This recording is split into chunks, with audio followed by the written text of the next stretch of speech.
welcome everyone to another DesignOps Aligned podcast. I am welcome again by a very special guest, Dale Husband. This is actually our second time we had to do this. Our first recording was pretty, I would say, pretty loud. It was pretty loud is the best way to put it. But I'm glad, I'm glad Dale's back on the show again. And today we are freestyling. We are literally just speaking off the cuff. So we are. Yeah, I was thinking that tech is not our best friend. Like we're in the UX tech world. And just to record this podcast is taken as one full recording that did work. And this morning that an hour has gone by trying to set up a mic and a simple mic and a headphone. Maybe it's not for us, man. I think it was meant to be because there was a lot against us and a lot trying for us not to do the show. So there must be a reason. So I'm going to be expecting a lot out today. No, that's true. I think it kind of, I don't know, sets the tone for our careers really. And also, even my career, like everything in terms of just entering the field seems like it's going against you, but eventually, like by hook or by crook, you eventually get to where you want to be. So I think it's a good, like you say, it's a good vibe for our podcast recording now. No, perfect. Dale, you hit the nail on the head where I wanted to go with my first question. I really wanted to get your take. Now, you've been very, very vocal over this year with the recruitment process that's happening in the research field. Yeah. And can you just tell the audience how long you've been looking for work in UX research? Yeah. So I was, let's say, laid off, or my contract ended in March. But I found out about them not renewing my contract back in January. So in my previous, it was a startup. So, startups are it's very well known that startups are not very stable in terms of they move quickly, and obviously the shape of the startups can change. So it was a company decision that the whole UX department was closed. They did tell me in advance, so which was nice because I know many people don't have that luxury in terms of being told 3 months prior that their contract's not going to be renewed. So it gave me a bit of time, but it means I've been looking for a job since January. And now, what day is it today? 23rd of December. So 12 months I've been looking, but I've been not working since March. So. Dale, what's your take? Why is it so hard at the moment for people in this field to find a job from your perspective? I think it's a mix of different things. I think the main reason is just a saturation with the amount of people who've entered the field recently. And that's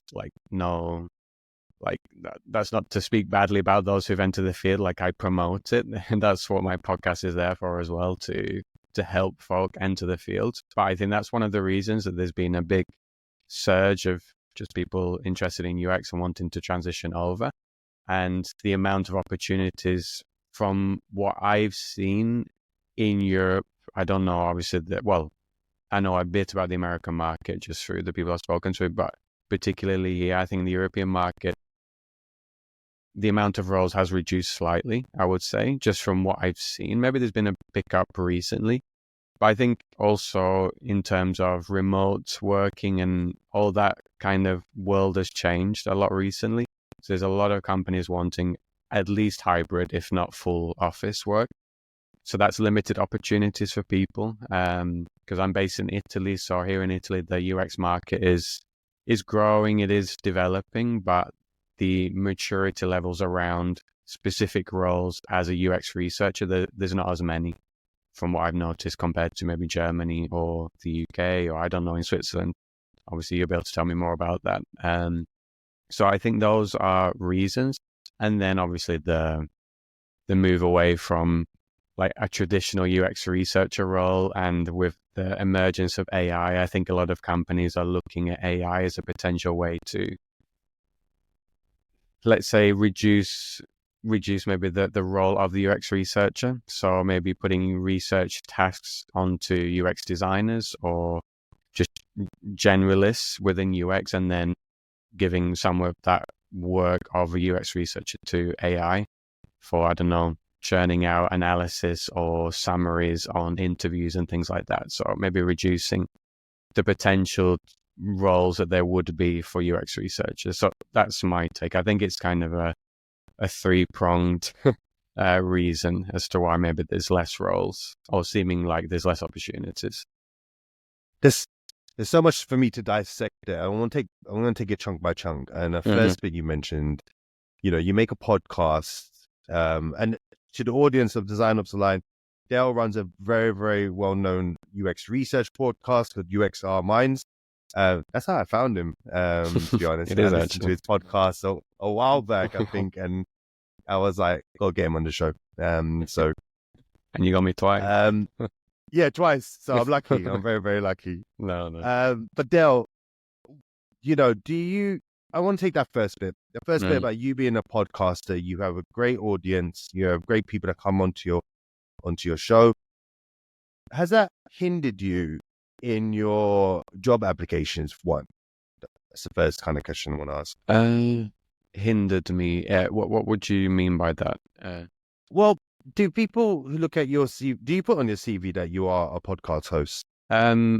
So that's one thing that I've toyed around with. So I had it on there. I've had also some advice from other people in the field who said maybe focus just on being a UX researcher, because that might, I don't know, confuse the person who's hiring you as to what do you actually do. But it is on there. Yeah, I think I put it down as just like projects I'm working on at the moment. I can't remember, but yeah, it is on there in some form. It's not like the headline, but yeah, it's on there. See, I've heard also the same thing from speaking to people. Like, they always tell me, be able to, start looking for a job. Don't put in your CV that you are a podcast host. Okay. And that's what I wanted to get your take, on that one. Yeah. I think go for it. It could be a reason, but I always try to think about if I was hiring and I saw that on someone's CV, I don't think that would put me off. Obviously, I'm not a hiring manager, but if I was hiring for a role, and I have been privy to discussions around hiring. So in my previous role, I was a part of a hiring process for UX designer. So I performed interviews with potential candidates, and then I was privy to the conversations that we had. So all the folk that had performed the interviews with the candidates, we discussed obviously the different facets of these candidates. That was I think one or two of the candidates either hosted podcasts or were very well known within the podcast world. So they were very often invited as guests onto podcasts. And that was a reason. Not a reason for not hiring, but it was considered like, look, this person, they do have this other side of their career. They are obviously very well invested in their podcasting. Could that take away from their focus in the role? But from the discussions, it wasn't a main reason for not hiring the candidate. It was just kind of a discussion we had, and the general consensus was actually probably so positive because they keep up to date with the field, and the field was geospace or the satellite and space industry. So they are keeping up with the space and satellite industry. So it is actually a plus. But I suppose it depends from company to company and how they feel about it. But me personally, I don't think I would not hire someone if they were a podcaster. But yeah, that's me. I mean, I haven't touched geospace since I was like 17, 18. I used to work in recruitment, and GIS was what it was called back in the days. Yeah. Working with Esri and remember the other big map company, and it was when sat navs were just coming into place. Yeah. I want to dissect also, you mentioned, yes, the market has moved into remote working. A lot of companies are offering that, but again, they're trying to offer the hybrid role. Yeah. Would you say that that's also kind of a big factor in a lot of people's kind of requirements? That they, some people want that kind of full-time remote. They don't want to go into the office no more. And do you think that's also a factor into why, I don't know, what is your preference at the moment? Would it be a hybrid role, or would it be the case that you would want to be working at home full time? So probably I would prefer remote, and the majority of my experience has been remote. So when I transitioned over just like a year before COVID. So I was in the customer experience space before. So I worked in customer support and then transitioned to experience, and that was around 8 years ago. Then I moved to Italy, and I used the time that I've been in Italy to just skill up and level up on certain facets. Once I discovered UX, I realized, okay, maybe I can transition because I have somewhat of an experience within the customer experience world. Maybe I can transition to research. So I used a couple of years to just study in a few areas, and I taught English. And then during that time, it kind of led up just before COVID. I started to properly transition to UX and started to look for UX roles. Then COVID came. So obviously once that came, that forced me into a remote space and remote setting. And then I started to get roles, either volunteering, freelancing, and eventually in-house. So all of those roles were remote. So all of my experience has been remote. So I feel comfortable working remotely. And I think I can, in interviews and in a potential role, I had the experience to manage tasks, manage meetings, remote research pretty well, because that's where my experience is. But I'm not against hybrid roles. I think I would enjoy that as well, having the because in my previous role we had a week off site, but we were all working remotely. But we all met up in Bulgaria at some offices there, and I enjoyed that experience, being able to work kind of side by side and have those, I don't know, spontaneous meetings where you're all there, like, oh, let's have a meeting about this. We're all here. Let's chat about this. Let's brainstorm. Yeah. And I think I didn't have that in my previous role too much. I wouldn't mind to have that, but yeah, I think going back to kind of your previous question around if that affects, I think it does affect at the moment the job space, because there are companies that are now moving away from remote working and want only in-house or only, on-site. And then you've got those companies that are only remote, worldwide remote. So I think people who only want to work remote are obviously just going for those companies. So they're kind of saturated with candidates when they do open up for roles. So I think that does affect the job market, because you've got folk who are only looking for remote, and that kind of the amount of those who are looking only for those roles continues to grow as the positions get taken, and the people who end up looking for roles continues to grow.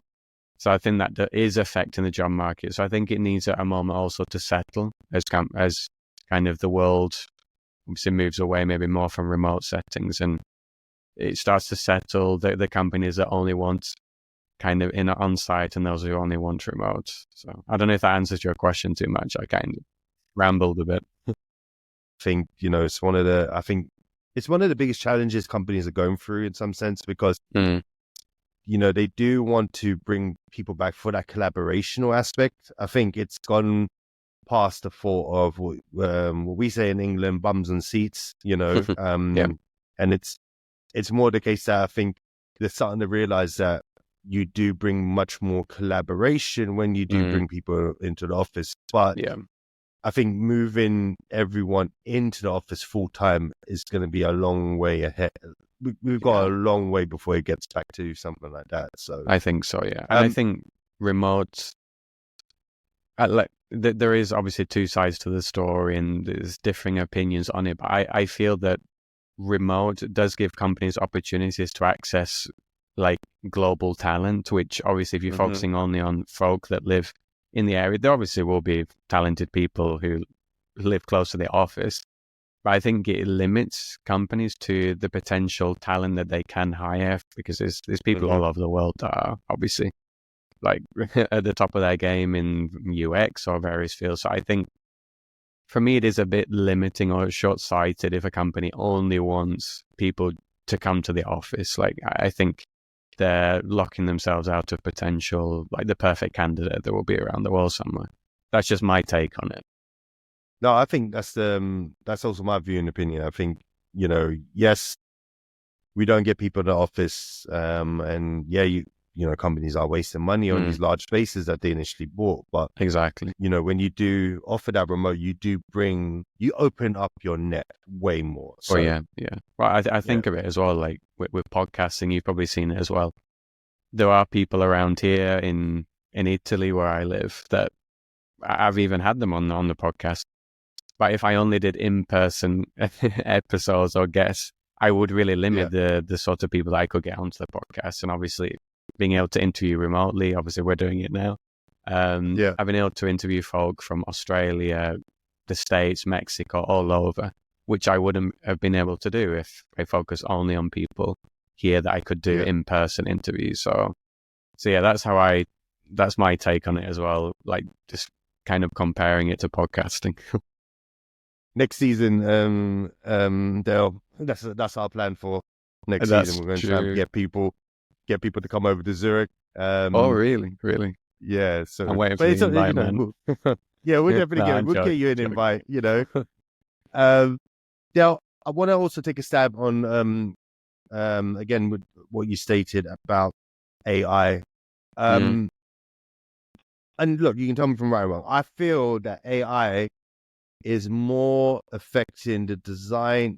Obviously, with the UX space, I always count research and the whole conglomerate as one. I personally feel that AI is going to have a drastic effect in the design field and a much more, a much more efficient effect on the research field. Now, look, I'll give you my 2 cents in it. You can tell me if I'm right and wrong after this. Feel what's happening now with, and you see Figma releasing these kind of UI automation. Yeah. I feel the people that have come into this field who have been shown just the UI design and, not really taking any of the UX practices are the ones that are going to be affected the most because they have only been kind of like shown, hey, we do creative stuff, but they don't really have that UX side of them. And so that's where I feel the AI is going to really affect that design aspect field. But what I see it really making efficient is the research field because it can really churn down the amount of data you have to go through, which researchers have to do on a day-to-day basis. Yeah. Now, I mean, what's your take with my statement there? Yeah, on the one hand, I agree. And it has been something that has helped me become more efficient, which was really useful in a startup environment because I had to work quickly and churn out research quickly. So research studies, I always had, so just with the way I worked, I always had, let's say, a background study that was going on. And that was like a long-term research study that I would be conducting. And then I'd have quick studies that I'd be whipping out maybe within a 2-week time frame. So we could get results and the product team can move forward and we could iterate or we could run tests, etc. on things the designers were creating. And AI did help me with that because obviously maybe I'd interview 10 or 15 people.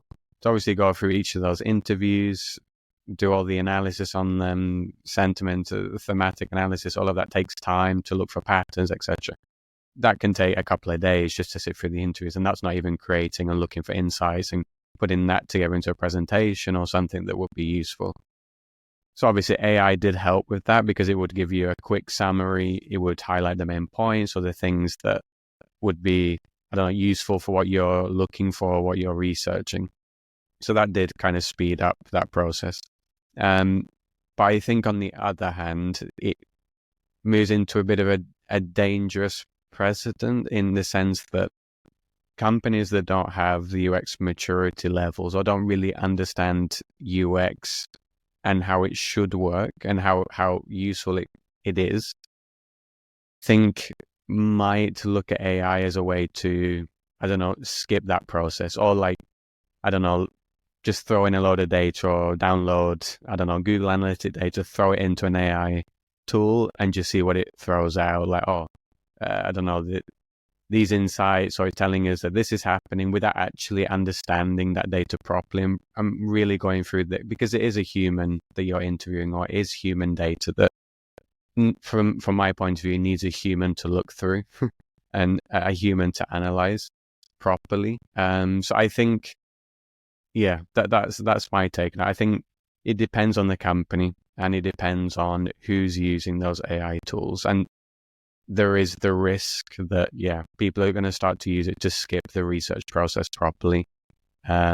Or someone who's not a researcher conducts an interview, which is also good. I think that it is also good that non-researchers do get involved in the UX research process. I did it in my previous role, invited folk on from marketing, from even UX designers onto interviews so they could have a part in the process. I think it's important. But I think if you don't have a researcher in the company and you just get anyone to do an interview, take that interview script, throw it into an AI tool and see what it throws out, and then use that to work, I think that's a bit risky. And I think there is potential that could start to happen, especially as AI becomes more sophisticated and there become more AI tools. I think that's the worry in the UX research field from what I've seen and from who I've spoken to. Enjoying the content? Don't forget to subscribe to our YouTube channel and follow us on LinkedIn, TikTok, and Instagram for more updates. Your support helps us bring you even more great content. Now let's get back to our podcast. Dale, you have a lot of great guests that come on your show. We had Odette that you've also brought on, and Victor, great guy. Out of all the guests that you speak to, and I know you speak to many in the different fields, but when it comes to research, have you noticed any common, I should say, not patterns, common instances where every UX researcher goes through? Like, I'll give you an example. What do I mean? But when I speak to a lot of people in the design field, a lot of them feel that they don't have a word that to say that goes into a product backlog, or the business doesn't know really what UX is, and they're just used to push out not even wireframes, just push out pretty pixels. Have you noticed something with all the guests you've brought in from a research side, common, a common pattern on stuff that people in this field go through? I think so. Tying it into one of the things you mentioned, I think, companies not understanding UX and in turn not understanding what a UX researcher is, what they do. I think that's one, especially early on in their careers. Then I think another thing is how UX researchers now can position themselves. I think that's, a common thread I've noticed. Obviously, most of the guests I've had on are maybe more advanced in their careers, more senior now, but maybe they have mentees and they have mentioned that people who are entering the field or who are quite junior, I think now are struggling to, do I position myself as a UX researcher? But if I position myself as a researcher, maybe that company doesn't really understand what I can offer. So maybe positioning myself more as a UX strategist. I think there's this kind of, also even now, there's this maybe move away from a researcher. I've spoken to a few recently, actually, that their episodes will be released soon. That maybe the role of a UX researcher may be starting to not die, but evolve and moving towards UX strategist. Because maybe that amplifies a bit more what a researcher can offer in terms of how the product grows, how it moves, rather than just, you're a researcher, you go and talk to users, you tell us what these users say, and then we work with them. Whereas a researcher really can have much more of a say, not only in the UX department or with the designers, but also with marketers, with the business team, and affect more how the business grows in terms of obviously return on investment, all of that, not just on the design, but in other areas of the business.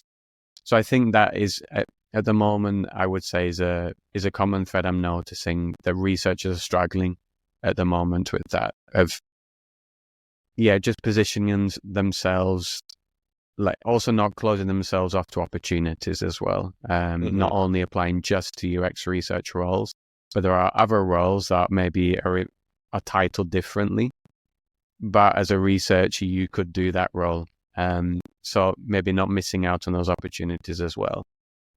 It's actually something I'm struggling with at the moment, how to position myself. And yeah, I think that's a common thread I've noticed. You know what my take is on UX researchers? It's like they are the most powerful piece on the chess set. In my opinion, I personally believe UX researchers are the most powerful piece on the chess set, but nobody knows about them. Yeah. And I believe they're more powerful than a designer. They're more powerful than product managers, and they're more powerful in the whole business. As you just mentioned, they can really give you insights and discoveries that's not just related to the UI. And I've spoken to a lot of companies about this and said, where is your researcher positioned? And they're like, hey, they're positioned in marketing, or they're just sitting there with the UX team. And, they're not really there to discover and illuminate the business. They're there to validate. They're just saying, hey, can you go and research? But I personally believe that they are the most powerful piece in Shazam. Now, I'll give my 2 cents. They can influence design decisions. They can influence product decisions. They can influence marketing decisions based on what they find, and feed that into the company and say, hey, we can work 6 months ahead of you. Excuse me. Let me just rephrase that. We can work 6 months ahead of you and give you the knowledge or the understanding, is your product feature going to work before you even touch a backlog. Businesses are struggling. They don't see this. And so we just done it with one company that we're just speaking to, where we're trying to position their research team at least 6 months ahead, for that continuous discovery aspect. And I don't know, we've only just spoken to them. We're going to see over this next year how it's going to be positioned in that company, or if it brings value. But I personally believe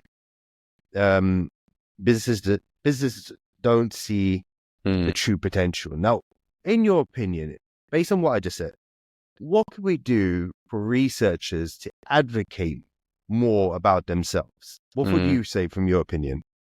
I think it all starts with, I think when you do start your role as a UX researcher, is to, first of all, set up as many one-on-ones as you can with not only your UX team, because that you mentioned it just now, that a lot of the time UX researchers are just thrown in with the UX team, which makes sense from a part. But the name UX research can sometimes muddy the water slightly in where researchers can be of use. And then the company just, okay, so that they can support the UX designers, and then we'll hire someone else for this, blah, blah, blah. So then the UX researcher is lost. And I think when you first join your company, is set up as many one-on-ones, not just with your UX team, but with all areas of the business. Talk about what they expect. What do they think a UX researcher does? What are they expecting from a UX researcher? And you'll find out what they're thinking or what they already know about UX researchers. And then you can start to talk about how you can give value, how you can support that person. So like in my previous role, I worked quite a lot with the marketer. So obviously he needed to run email campaigns. He was also in touch running the social media side of things. So he also got a lot of touch point with users, feedback from also just noticing how well posts did on certain topics around space and satellites, etc. So that was also a good channel for me to understand from a social media side what users are talking about, what users were interested in, what they were saying. If you don't talk with the marketing team, you're never going to get that touch point. And also, obviously, I was speaking with users, interviews, obviously running surveys or running usability tests. So we used to meet up quite regularly and talk about what I was finding, what he was finding, and what that meant for the company as a whole and how we could move forward, how maybe our user groups were maybe changing, or maybe how we needed to change our thinking on what users were actually looking for or wanting from the product. So that was really useful for me, but also useful for the marketing team. Also with business as well, I used to set up regular one-on-ones with the business team understand what their thoughts were with how business was growing, what their aspirations were, obviously on a financial side, but just as a growth side for the startup. So that's where it comes back to what I mentioned before around being a strategist rather than just, I don't want to minimize a researcher, but just a researcher. But as you said, that research can influence all areas of the business. But if you don't let anybody know about that, or don't show them that you're proactive to look what I'm finding, what I'm discovering, what I'm seeing in the market. If we look 6 months into the future, as you mentioned before, we can already position ourselves a lot better now with our decision making, rather than just being reactive. And I think sometimes that can be something that researchers fall into the trap to. Sometimes it's out of their control if they're in a team and they're just go and validate this decision, or go and find out if what we've made people like it. And sometimes we can fall into that trap of just testing a design. Do users like it? Is it clear? Is it understandable? Is it intuitive? Yes. Okay, let's go and make it. And I think sometimes I've done it as well, that you just end up reacting to what you're seeing in front of you rather than trying to be more of a strategist. And that involves communicating and a lot more cross-team working.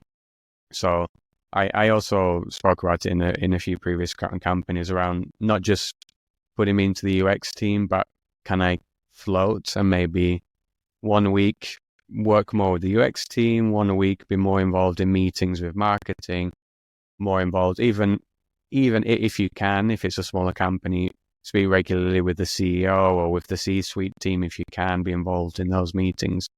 So also they have access to you as well, and what you're working on and what your thoughts are, what are you noticing from users. So yeah, again, I don't know if that answers your question, but yeah. No, it does. It does. And I think, it ties into what I see that designers are missing. Like we always say in a lot of these shows that I'm doing at the moment is that people coming into the design industry are not being taught certain key things, like what is the value of your designs, or what is the business value you get from your designs. And, they're not also taught the ability to communicate. We're just showing the pretty side of the design field. And, that's getting pushed in social media like crazy. Do you think that's happening also with the research field, that people are getting taught, yes, great methodologies, but that's just like 30 or 40% of the work. The 60% is, as you just mentioned, the networking, positioning of yourself, your selling of your services. Do you think people that are coming into this industry are being taught this? Yeah, I don't think they're being taught it. I think it's something I only realized after I was actually working on the job, how much communication and cross-team working and just understanding your team is probably not more important, but is at least half of your job. Like methodologies and understanding which methodology to use, or which questions to ask a user is important. But if you're not communicating well, or you're not working well with the team members or the various facets of the company, and you're not understanding what they're looking for or how you can influence what they're working on, if you're not understanding that early on, you're hindering the value that you can show.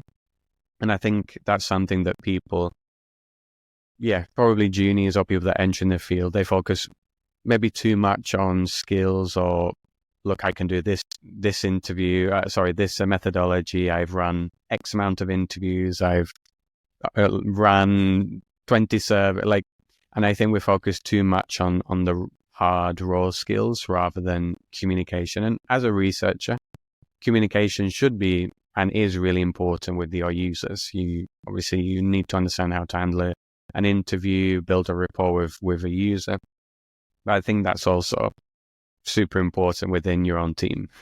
If you're not able to communicate well with the various team members, you're really hindering yourself and hampering, like I mentioned before, the value that you can offer, but also what they understand about research and what you're working on.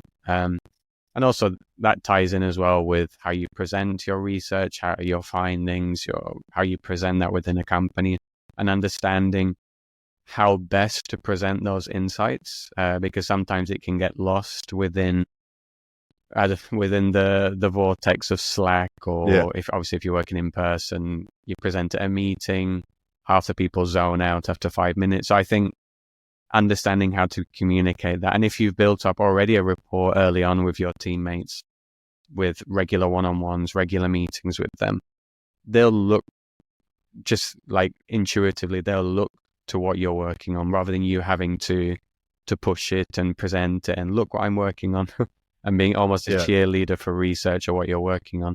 They'll just naturally have an interest in what you're working on because it ties in with what they're working on, and they're like, look, I need to go and understand what Dale's working on. I'll go and find out if he's already found that out, or if he already knows about that, because they know how important it is to their success in what they're working on. Brilliant. Absolutely brilliant.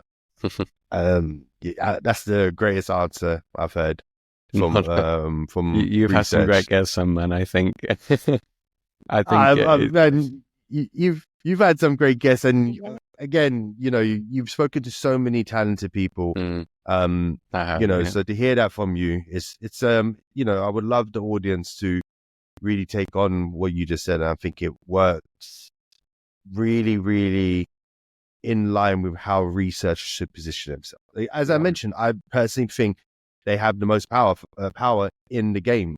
In this corporate game, I really believe they have even more power, even where a UX director can lead a team, the strategy on where like the team are going, and the kind of projects that we can bring on into there can really come from a research team.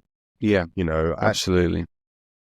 So I'm glad you gave that answer to the people to really, advocate to collaborate with a lot of teams. Again, don't be a cheerleader.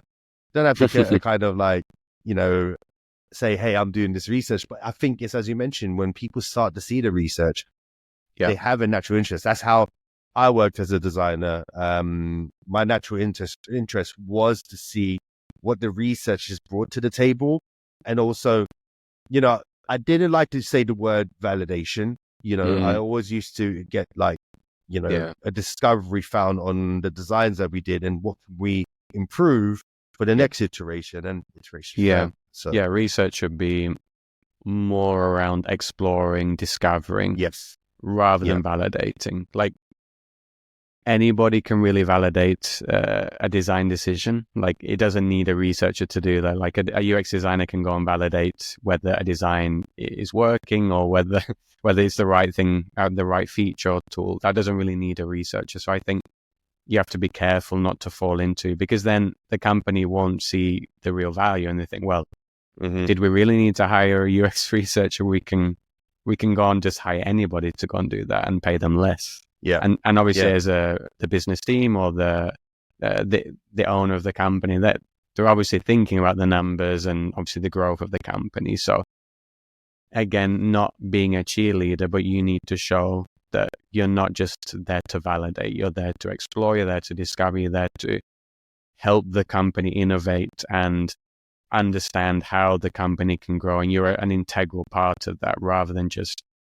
a piece that's been attached to the design team that doesn't really need to be there, but it's a nice to have. And you need to be careful not to fall into that category of being a nice to have, because then your position will unfortunately come under threat when there are cuts, because obviously layoffs now becoming more common with the job market and stuff. So I had one guest who said product managers use researchers like a drunk man uses a lamppost. It's just there to support them with their ideas, and just to make sure their ideas get through. So you don't want to be the Lambos. You don't want to be the Lambos at all. No, you don't want to be there just to validate or be that guy that in the meeting. Well, let's just ask the researcher, did you find that out, or what did the users say about that design decision, or that? You don't want to be that. You're there just as a spokesperson for the product team. like the spokesperson for, I don't know, when there's a scandal at like a big company and they just throw out the spokesperson. Yeah, go and put out a statement. You don't want to be that guy. Because as you've mentioned, researchers can be and should be one of the most integral, important parts of a team and of a business, especially like as startups. I feel that there should always be a researcher in a startup, and sometimes it's considered the nice to have in a startup. But I think it's super important that if you've got a choice between having two designers or a designer and a researcher, I think there should always be a researcher in the team because, as you mentioned earlier, the researcher can be the one that sees, okay, in 6 months' time, where do we want to be as a product? Where do we want to position ourselves as a team? We need to understand what our users are saying, maybe looking at other adjacent fields, how maybe they progress in the past 6 months, or how can we imitate that as a company or in this field. So, yeah, absolutely. Now, we'll go about the end of the show. I wanted to get your 2 cents. What is in plan for UXR Minds in 2025? Can you give me any insider secrets? Insider secrets. Well, yeah, so I've already got loads of cool guests lined up. So that's already, I think I've got at least 10 guests lined up for at least the first quarter of 2025. Then something that I've been working on recently is more for the Italian market. So looking at how, because research in Italy is growing, but it's struggling because there is still this mentality around UX, UI, and more of a generalist, but there are a lot of researchers in Italy. So I'm setting up a few webinars and networking events. So for the first part of 2025, hopefully that can be something that can become a regular thing. So that's something I'm working on. And then potentially there might be a conference as well with someone. Yeah, so, I heard about this one. So, and a potential other podcast, obviously not as regular as the UXR Minds and maybe DesignOps Aligned, but there might be a new podcast that will be coming out soon. So yeah, lots going on. I like the little secrets, hints there. I love it. I'm looking forward to. I'm really looking forward to what 2025 brings to you. It's going to be. Me too. What you've just said, just from the beginning, it's going to be excellent and exciting. Again, to our audience, I really came across Del by listening to his podcast. I would definitely advocate to go and listen to it. He does have really brilliant. Man, it's your shows really bring a lot out. That's why, we got in touch with you in the first place, because it has a lot of content in there that I believe people, as mentioned, it is a UX research kind of UX Research Minds kind of podcast, but I think the guests you bring are kind of still speak about what's happening across the market. And I think the points of views that have been brought on your shows are just brilliant. So there's been some awesome guests, and I that's you mentioned it there that UXR Minds is more focused on UX researchers and how UX researchers can enter the field, etc. But I didn't want to limit it to only UX research, because I think as a UX researcher, as we've spoken about in this recording, that we need to know the whole picture, and it's always good to have different viewpoints, different people working in different facets of product, or even product founders or entrepreneurs. It's always good to have different viewpoints on research, how research can help them, how they use research, because then it gives you that global view. So if you are new to UX research, that okay, so this is how I can help a designer, this is how I can help an engineer, this is how I can help an entrepreneur. So that was the thinking around having the varying guests. So it's good that it resonates and that you notice that, because it means that's it's well done if that's what you've taken. Yeah, definitely. And we can't thank you enough for coming on our show again. Round 2. Round 2.0. Thank you for the invite. It's been a pleasure, and it's because I've not been a guest on too many podcasts, so it's always nice to be on the other side for a change, and yeah, also just have a conversation. So I appreciate you inviting me on. Nice one. Well, we wish you the best 2025, Dale. Thanks, man. You too.